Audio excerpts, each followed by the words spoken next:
पूरी दुनिया में इजरायल की खुफिया एजेंसी मोसाद को सबसे ज्यादा खतरनाक माना जाता है। दुनिया का ऐसा कोई कोना नहीं है जहां पर मोसाद के जासूसों की मौजूदगी ना हो। मोसाद के जासूस इतने खूंखार और इतने खतरनाक हैं कि वो अभी तक ऐसे ऐसे ऑपरेशंस को अंजाम दे चुके हैं जिन्हें देखकर खुद अमेरिका भी हैरान है। और अब मिडिल ईस्ट में हूती और इजरायल के बीच जिस तरह से हालात बनते नजर आ रहे हैं, उन्हें देखते हुए मोसाद ने मोर्चा संभाल लिया है। दरअसल इजरायल ने कहा है कि हूती के नेता दुनिया में चाहे जहां छिपे हों, वो उनका सिर कलम करके ही चैन से बैठेंगे।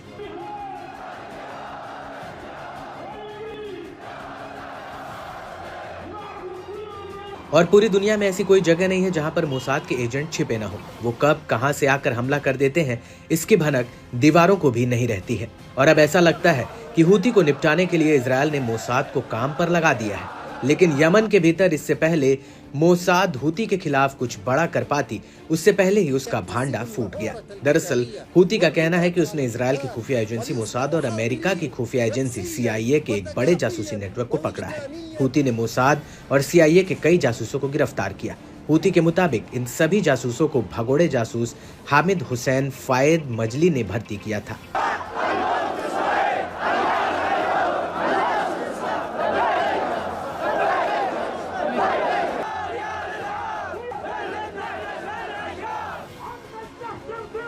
इस पूरे नेटवर्क को लेकर हूती ने एक बयान भी जारी किया है, जिसमें उसने कहा इन जासूसों को कई तरह के काम दिए गए थे, जिसमें सबसे अहम एक्सपर्ट्स, लैब, मिसाइलों और ड्रोन लॉन्चिंग प्लेटफॉर्म और इजरायल पर हमला करने वाला लॉन्चिंग व्हीकल की जानकारी जुटाना और उनकी निगरानी करना था। इसके अलावा इन जासूसों को हूती के नौसेना कैंप और हथियारों डिपो की निगरानी और उसका पता लगाने का भी जिम्मा सौंपा गया था।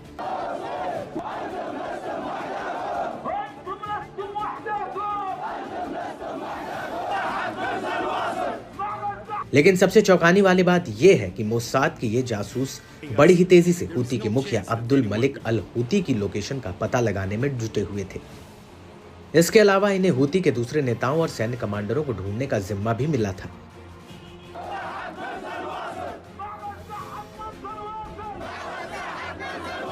हूती के मुताबिक ये सभी जासूस खुफिया जानकारी इकट्ठा करके हामिद मजली को दे रहे थे और मजली ये जानकारी मोसाद को साझा कर रहा था, जिसका इस्तेमाल अमेरिका, इजरायल और ब्रिटेन की सेना हूती पर हमलों के लिए कर रही थी। इससे भी ज्यादा चिंता वाली बात यह है कि ये एजेंट सेना के भीतर अफसर स्तर के लोगों को अपने साथ जोड़ने के काम में लगे हुए थे।